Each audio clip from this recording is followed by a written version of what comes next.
Welcome everybody, and thanks for tuning in to today's session on AWS CloudShell. My name is Fabian Jacobs, and I'm a principal engineer at AWS for AWS CloudShell and the IDEs, which includes AWS Toolkit and AWS Cloud9. Let's get started. Today I'd like to touch on the following topics. Why did we build CloudShell and who did we build it for? What is CloudShell? What's inside the CloudShell and why you might like to use it? And closing with a high-level technical overview of CloudShell. AWS users have many ways to interact with services. They can use the console, they can use it programmatically with the API and the AWS SDK, or they can use the AWS CLI, the command line interface. Our customers tell us that they love to use the AWS CLI, be it for automation, debugging, inspection. The CLI is everywhere and comes, for example, on all EC2 instances with Amazon Linux on it. I use the CLI all the time, and I know many customers who do as well. In February 2020, we launched AWS CLI v2, which has some great new features like built-in help and auto-completion. But we also hear from you. We hear, I can't install software locally. I just want to run a quick script. How do I get started with the CLI? How can I easily switch accounts and regions? How to make changes to 83 resources S3 bucket quickly? That's not something you can easily do in the console. How do you experiment with the latest AWS CLI? And if you summarize this code goes into a few big buckets. Like one is we have a lot of customers in regulated industries who just can't install anything locally. And if they want to run it, they have to have it on their machines already. And then there's a bucket of, I just want to do small experiments, I want to try something out real quickly. That's not always easy. And then there's a group of people who just manage a lot of accounts in a lot of regions. And they have to keep profiles, like the AWS config, to see like this goes to my dev account, this goes to my prod stage. And managing that on a laptop, on a desktop is really tedious. And you have to make sure that you always use the right profile when you make a call, otherwise you accidentally execute a command against the wrong account, which can be disastrous. And that's why we have created AWS CloudShell. AWS CloudShell is a one-click shell in your browser. It opens directly from the console, and it's the easiest way to use AWS CLI.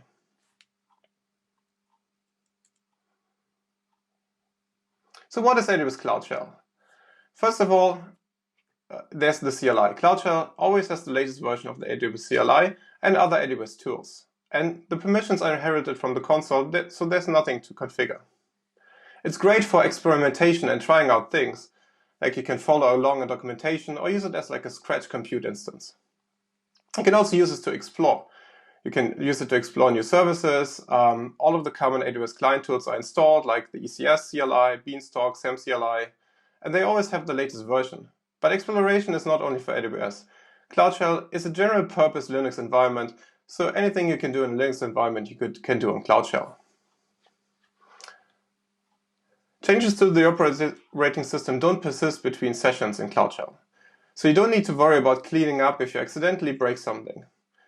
If you want to maintain data, you have up to 1 GB of persistent storage in your home directory, which you can use to keep scripts and other data like that. My favorite feature probably is that it's one click. You just go to the console, just open the browser, and you go to CloudShell with one click, and everything happens automatically. The credentials are selected, the regions is configured, and tools are kept up to date. So there's really nothing to manage. So why would you want to use CloudShell? So one is there's no operational overhead. AWS CloudShell provides a pre-authenticated, fully managed environment. There's no need to manage multiple profiles and API credentials for different dev, test, and production environments, like you would if you were working on a terminal on your local machine. And it has all the latest tools installed. There's no need to maintain or patch your CloudShell. The other one is you can create a personalized shell environment. With 1 GB of persistent storage in your home directory, you can store scripts and files, customization preferences in your home directory. Your files will be there where you left them. Now let me show you how easy it is to get started with CloudShell. CloudShell is a new service built into the console. You see there's a new icon in the console header. When you click it, you start a new CloudShell session. The shell is ready to use with pre-configured credentials. As you see here, you can just type AWS CLI commands without having to configure anything. You're ready to interact with your resources and AWS services.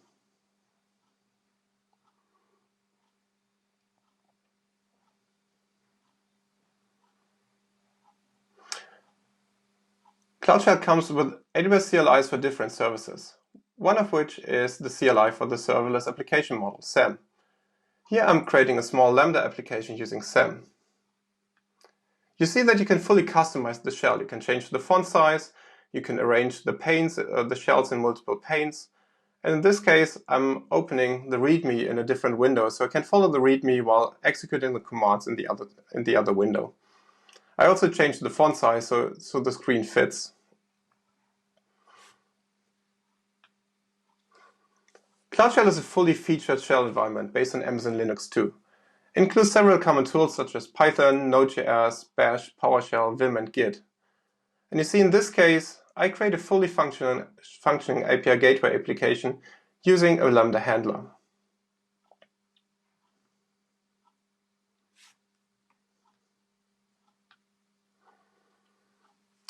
It's now deploying, and you see you can just copy and paste the URL, open it in the browser, and see the application running. Sometimes new technologies come up and you want an easy way to try it out. I, for example, really like the CDK. Let me show you how you can use AWS CloudShell to follow the getting started documentation of the CDK.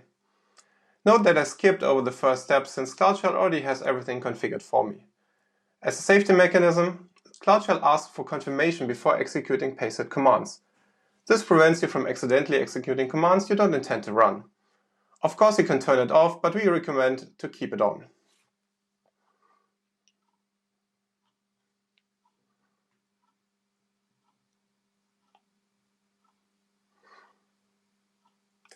In our example, we use npx, which is a Node.js tool to run Node.js applications, instead of a globally installed CDK. You see that the call to CDK actually fails. The reason why we use npx versus globally installed is that if I install it globally, it will not persist in the session. So once I reopen the CloudShell, it will be back to the factory settings. Next, I want to add an S3 resource. So I actually use the editor. I use vi to edit the source code, and then I can synthesize my stack and deploy it.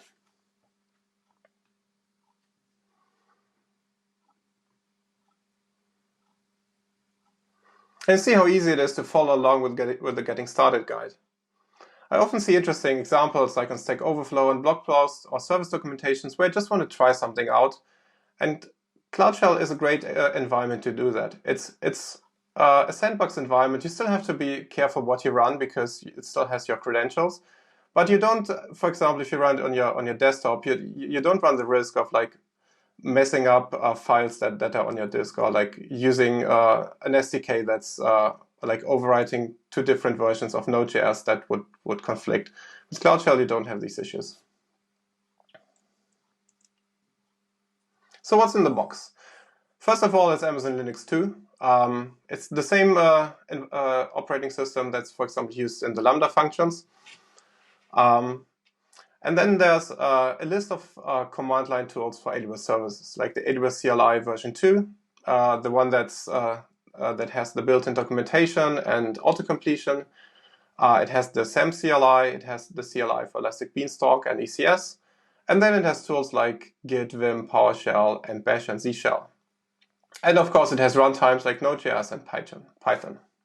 The complete list you can find in the technical documentation of AWS CloudShell.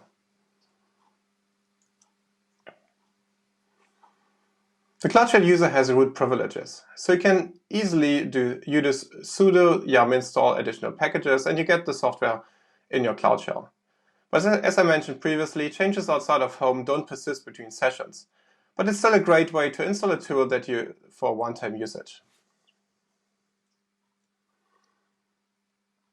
In CloudShell, you can upload and download files via the web UI, which is handy, for example, for uploading a script or downloading data generated in a shell. Anything in your home directory is persisted between sessions, so you can keep scripts, tools, logs, or other data. The latest CLI and tools are always installed and updated on a regular basis. Of course, you have root access, so you can install any other software that you need. Let me demonstrate how you can use the storage features of AWS CloudShell. CloudShell is a great tool to do operational tooling. For this example, I created a script that uses CloudWatch logs and fetches the 20 slowest API calls from last week. I have it on my local machine, but I upload it to the CloudShell using the upload feature. When I run the script in CloudShell, it will automatically use my credentials, run in the current account and the selected region. So there's nothing to configure, which is great because it prevents mistakes. After running the command, I'll pipe it to a file and I can easily download the results.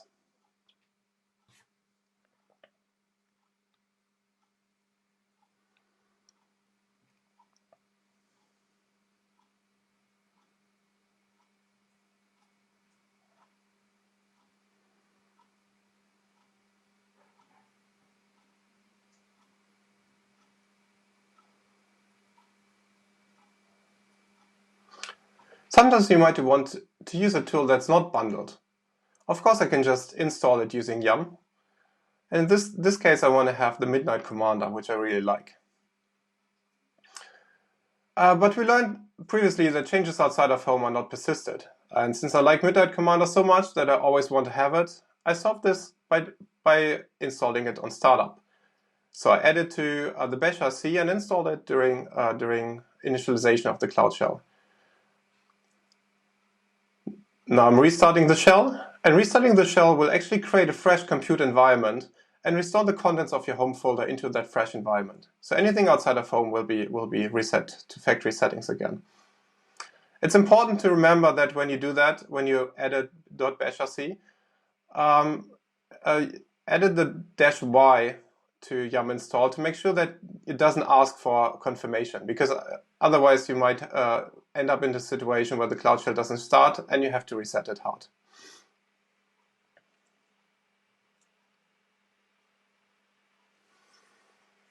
Now I want to talk a little bit about permission and access management. Permissions inside of the shell are identical to the permissions inside of the console. Basically means anything you can do in the console while being logged in, you can do in CloudShell. So that is very easy to understand. There's nothing to configure. But you can configure who can use CloudShell. On a technical level, to use CloudShell, users need to have the CloudShell star IAM permissions and console access. These permissions come automatically with the admin and power user roles, or administrator and power user roles. Or they can be configured manually by adding the AWS CloudShell full access managed policy or the CloudShell star permission to an IAM principal like an IAM user or a role. Since this is using IAM, we can leverage features of IAM. So for example, you can disable CloudShell for certain accounts in your AWS organization using service control policies, SCPs.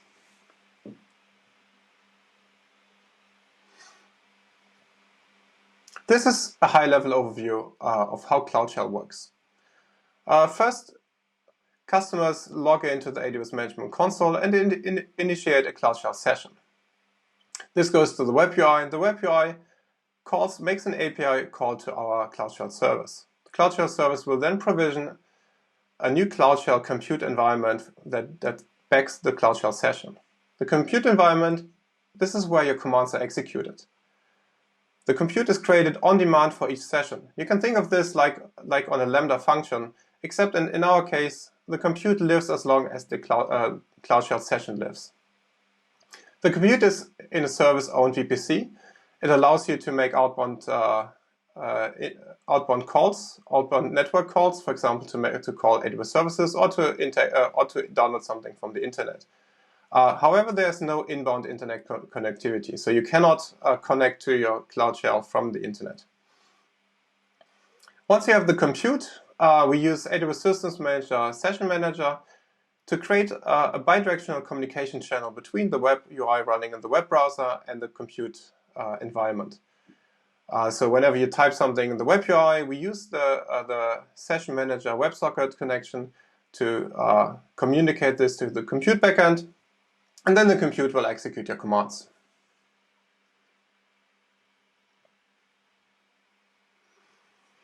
The lifecycle of a CloudShell is a little different than what you might be used from an EC2 instance. When user opens CloudShell in the browser, the web app will request a new shell. CloudShell will provision a new compute environment and restore the home state if there's one available from a previous session. It then pushes the console credentials to the shell and establishes a WebSocket connection using SSM. SSM is the systems manager. Then, when the user interacts with the shell, they're typically running commands, typing in the terminal. Basically, that is anything you can do in the UI. But at some point, the user stops using the shell and closes, or for example, closes the browsing window. And after some time, the environment is stopped. At this point, there's a backup made from the home directory, and then the compute environment is released. At this point, one of two things can happen. One is you come back and a new CloudShell with your previous home directory is recreated. Or if you don't use it for 120 days, then we will actually delete the home data.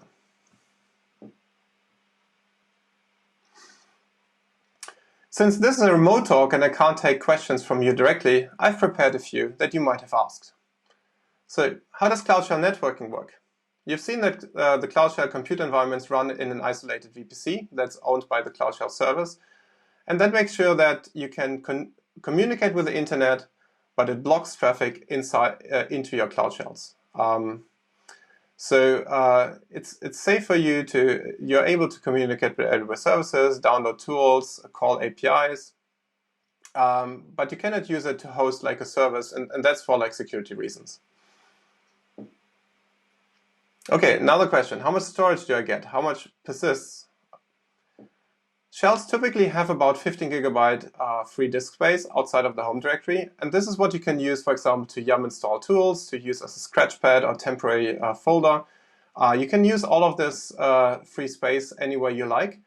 However, keep in mind that then when the session ends, this data will be lost. If you want to keep data, you have 1 GB free space in your home folder, and the home folder is always persisted. What credentials does CloudShell use? CloudShell uses the same credentials that you use to log into AWS Management Console. Anything you can do in the console, you can do in CloudShell. So that's very easy to remember.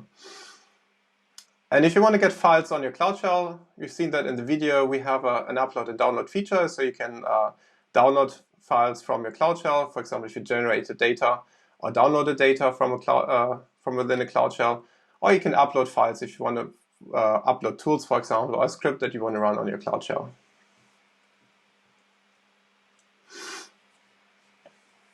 Okay, and what does it cost?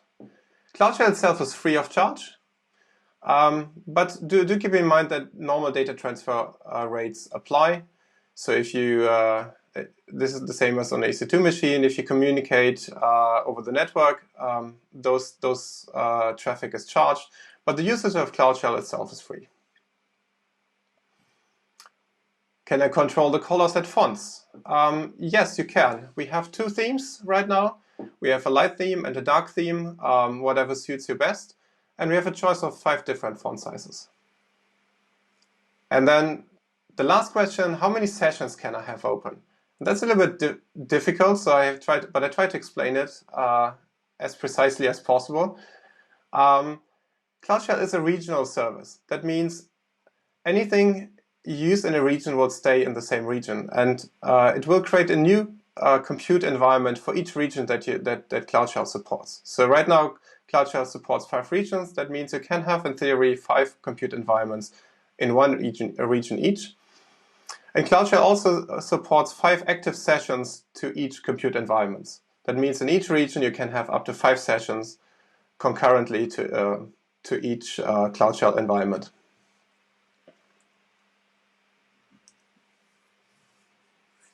Okay, I want to close the talk by encouraging you all to check it out yourself. It's very easy to get started. Make sure you have the administrator or power user role attached to your console, or configure the permissions to have CloudShell start permissions. Click the icon. You will find it at the header of your AWS console in all the supported regions. And then you can start trying out. You can try out Z-Shell, PowerShell. You can also try out the auto-prompt feature of the AWS CLI by typing AWS CLI auto-prompt, which is a very cool feature. And you can use it to explore new services that are launched at reInvent, for example.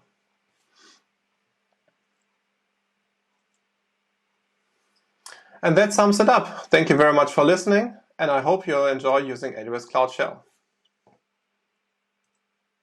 And please complete the session survey. Thanks.